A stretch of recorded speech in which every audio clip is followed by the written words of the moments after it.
Oh, ako nag-iisang liwanag sa dilim. Gahanap ka nga ng isang araw ng liwanag sa dilim mo eh. Pero alam mo, Blake, I just have to say this, no? This is a great concept na if magko-concert ang SB19 and then magso-solo si Pablo, kakanta niya liwanag sa dilim. Sana mamimili sila ng mga tao sa audience. For example, me. Yung patay yung ilaw sa Araneta. Tapos biglang sasabihin ni Pablo, liwanag sa dilim. Perfect yung take. Kasi ikaw yung dilim. So, liwanag sa dilim. Anyway, magre-react kami ngayon sa liwanag sa dilim. The official release, of course. Sobrang matagal nang iniintay ito. But we understand kasi kinuha nila si Pablo. Of course, Pablo delivered. Pero of course, ang highlight pa rin ng show. Pero of course, Pablo being the star that he is, hindi maiiwasan na malakas din ang impact ng kanta. Oo, totoo yan. And alam mo, Blake, pag sinabi talaga na liwanag sa dilim, we acknowledge, of course, that this is one of the creme de la creme. Meaning talaga isa sa mga sikat na kanta ng River Maya. Isa sa, I would say, itong kantang to is isa sa mga obra ni Rico Blanco. Of course. So, of course, Liwanag sa Dilim is a classic OPM hit. And of course, Pablo singing it is an honor for us 18. So, let's listen.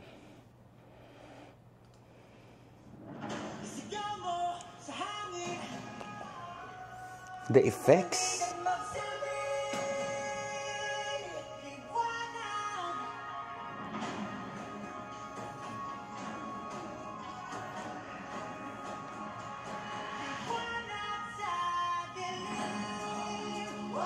First and foremost, I would say even though this is a series, this is a very cinematic. Yung parang yung cinematography, no? Oo, parang actually ang ganda rin ng cinematography, pero yung parang simula doon na ni Pablo yung pagkaka-deliver niya, yung liwanag sa dilim, parang it gives me a very expensive Hollywood vibe. Soundtrack. Yeah. Oo. 'Di ba? Ulitin natin. Huh?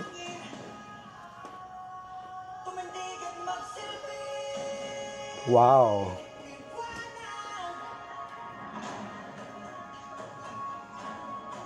Barangayster? Yes.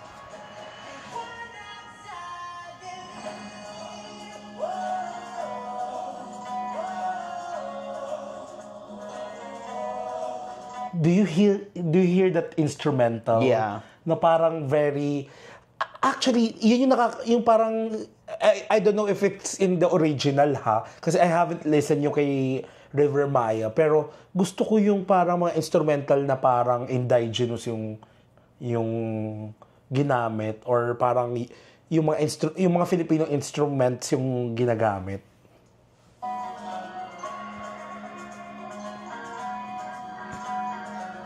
Ano kaya yung instrument na yun? Yeah. It's a specific kind of guitar. The maracas, hindi yan maracas definitely, pero I think it sounds like a rainmaker.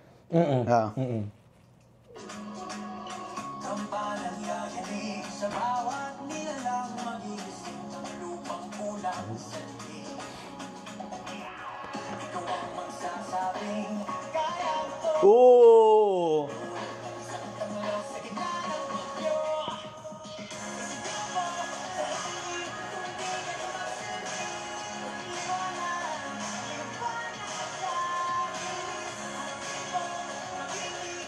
Iyan, venerasyon.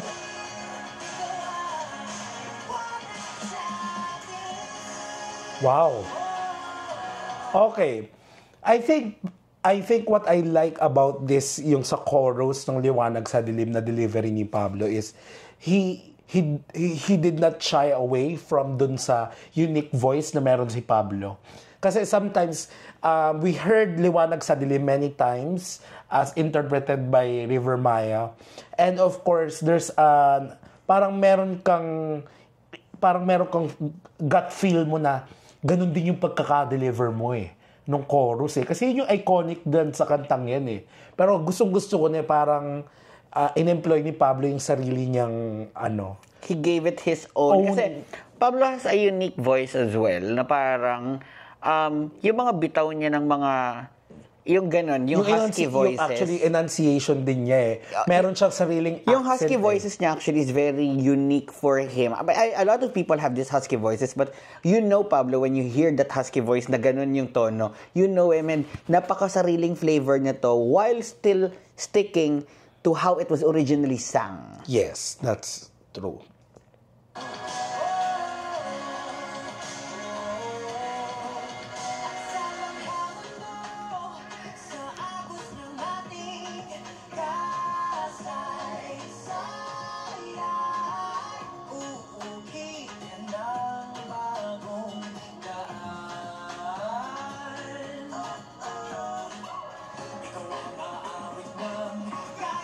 Oh my God.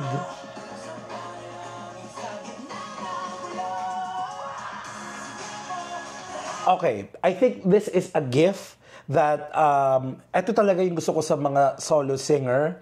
Yung gift that if you sang a song, a lyric, you can understand it even without reading the lyrics, without a lyric video. Yun yung maganda pag napakinggan mo siya sa radio or even in the mall, you know the words because it was sung properly. True. So, ang ganda ng pagkakakanta niya dito.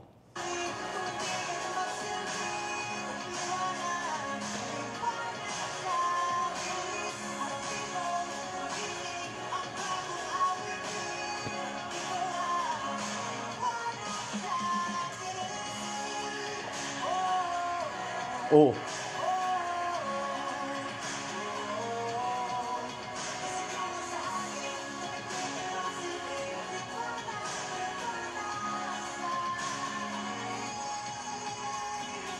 Gusto ko nakikipagbugbugan. Nakikipagbugbugan yung dalawa, tapos very chill lang si Baron at si Richard. Oo, parang... Tara na. Grabe, even yung plain voice niya na gano'n, yung binabalang niya. Oo. Ganda. Kasi of course, parang siya rin yung kumanta ng backing vocals niya eh.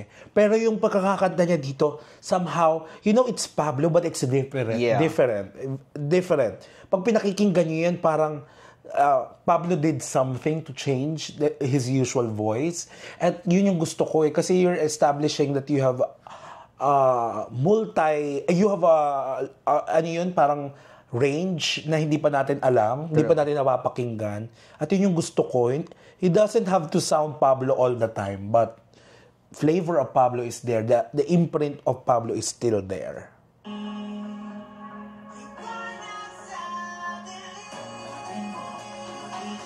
Ganda ni Maris.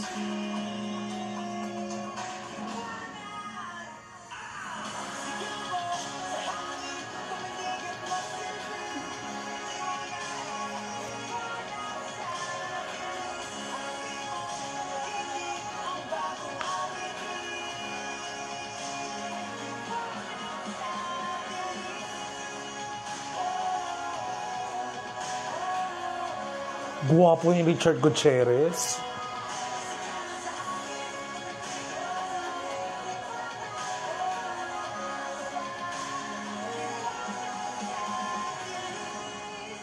Ganda. Alam mo yung very, very, very Pablo yun, yung mataas yung noto pero may shakes. Oo. Ang ko kung anong correct term dun. Wow, liwanag sa dilim. Okay. Now, I just have to... did you like it? Of course. I mean, given its cinematography, Pablo gave life to... Hindi, actually, it has already life the cinematography eh. Pero it gave you a different vibe na parang you were there dun sa mga actual scenes. Kasi, his voice has the specific kind of way of giving a hype to something. Yeah. Pero alam mo, if we're going to analyze yung pagkaka-deliver niya, parang ang gusto ko dito is he tried to sing this song without actually thinking na kailangan mas bonggahan ko yung original in terms of vocality, but rather mas gusto niya my own take which I believe na parang nag-shine naman. Kasi ayoko nung nakakarinig na, ako lang po personal ko lang tong opinion ha, and from someone na yung mga artist na paborito ko kino-cover din ng mga new singers ngayon. Ayoko nakakarinig na parang, mas maganda to kaysa doon sa original. But rather, this is a unique take that is, I say na parang deserve to be praised, di ba? Kasi this is a classic song na bibigyang buhay ni Pablo. So, what I'm really expecting is mabigyan ng hustisya yung pagkakagawa, and he did. Kasi ang lalim nung pagkaka-convey nung emotions nung kanyang boses, and nararamdaman ko talaga yung sincerity There was that callback to the original version in the same manner na he's trying to give his own flavor without taking away too much of the original version. Yeah. And of course, ang gusto ko rin dito, syempre may backing vocal, 'di ba, para dun sa chorus, yung sa liwanag sa dilim. And properly contrasting, it's Pablo, both the backing and the main vocals, and yet it created this rousing, actually nakakatindig balahibong rendition True. Hindi dahil natatakot ka, kundi dahil kinikilabutan ka. Kasi galing parang masyado ng effect sa'yo. Kasi kombinasyon yan ng parang nostalgia. And eto Liwanag sa Dilim, for some of us, of course, it reminds us some moments in our time, 'di ba? Yung iba, of course, ginamit ito. 'Di ba parang some moments of our time. Yung nostalgia kasi old na yung kanta? Yes. Parang kasi very universal kaya yung parang very universal kasi yung theme. Yung theme, 'di ba? Like for example, tayo sa student council before. Gumamit tayo ng Liwanag sa Dilim? Of course. Hindi ko maalala. For sure. Ay, wait, nagets ko na. Okay. Parang kuwari yung sa student council, and you want to invoke unity. You want to invoke na parang you have a common goal. A single goal for change. You will use this song. True. And then, of course, di ba, some of you might have this yung burning desire and passion to do some great things. You think of this song again. And so, Pablo singing this, I just want to share na-share ko na to multiple times with you, Blake, but ginagamit na ng ilang politiko tong rendition ni Pablo Kasi paparating na yung eleksyon.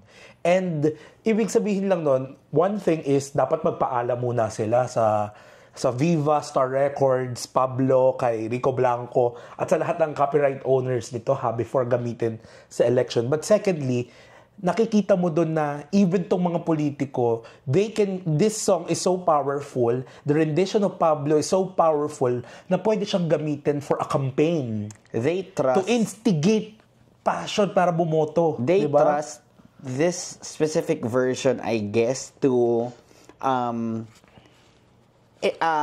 induce this feeling na parang I am a righteous person. I am the liwanag sa dilim. I am your hope. Which is, totoo naman, ibigay ni Pablo sa the mere fact that even these politicians are seeing it, ibig sabihin, they know. Parang kasing this song is more on, syempre, empowerment and unity.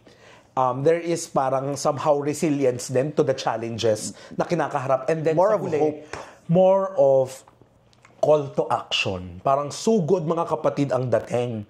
Parang nandun yung huwag kang matakot sa labang ito. There's still hope. So may call to action. At that is the power of music actually. Na parang it makes you feel something. True. From within you na parang alam mo talaga, I just have to say this, no? Dati hindi ako masyado music listener. Paborito ko, oo. Pero after hearing this, na-appreciate ko yung magic ng music Na-appreciate ko yung magic ng artistry at ng mga artists to invoke these feelings that we have. Ay nako, sobrang galing, Pablo. Bihira kasi mabuhay ng isang artist yung tunay na meaning ng kanta. I wish Rico Blanco was able to do it before. So, kudos to that. Pero, it's a challenge for Pablo Paano ko gagawin yung effect na naibigay ni Rico Blanco when this was first sung? And I think he was able to successfully ignite yung totoong spirit ng kanta. Yeah, parang this also proves that Pablo can interpret others' song. Kasi syempre, parang tayo sanay tayo na, yung kinakanta ni Pablo, kaya talaga heartfelt, kaya talaga feeling natin kasi very authentic, kasi kanta niya. Now, this only showcase also that Pablo has this wonderful interpretative skills that he can interpret. He's very versatile. Yes. And not just to his own songs, but to other renditions, to other songs as well, making it his own rendition. And I must say, very respectful din. Yeah. Yeah, parang may homage din, may feeling dun. So, oh my God, sobrang galing mo, Pablo, dito. And of course, I would love ka. sa kanta. But I just have to say this, no. Now, Blake, before we end this is actually an OST of Incognito. We are not trying talaga to, alam mo yun, sobrang palakihin. But this is palakihin ng mas malaki pa sa serye. But this is a reaction of the rendition of the song. And I am very grateful din sa Incognito kasi parang it's a hit and miss eh. Baka maganda yung OST, and then hindi kagandahan yung serye. Yung production ng serye, hindi maganda yung kwento. Or the other way around. Maganda yung serye, pero hindi maganda yung kakanta ng OST. Now, for me, sa nakikita kong feedback sa madlang people, sa mga taong nanonood ng Incognito, it's a perfect match. So parang shout out sa mga kabataan dyan. Shout out sa mga producer dyan. Yes. Na parang you made the right choice. You made the right choice of choosing Pablo, not because may popularity siya amongst 18 at mga taga-hotdog, pero at the same time, these boys, the juxtaposition of an old song, a classic song, if I am to say, and the modern singer giving that fresh vibe. So it's very adjacent. Parang ang ganda ng meet. And then Pablo sang some classic song of Gary V. Na parang sabi ko, grabe, no? Whatever song na classic, walang na-botch. True. Lahat na-deliver ng maganda. So, I think that only proves na hindi lang kanta nila yung magandang may kakanta. Yeah. So, congratulations, Pablo, and thank you, Incognito. Diba? I guess that's it. Thank you very much for tuning to our Incognito, ano bang tawag dito? The official release of Liwanag sa Dilim, Pablo by SB19. I'm your Sugar Spice and sometimes nice. My name is Blake. And this is Matt. Good night, guys. Thank you so much. Please support our channel. Bye.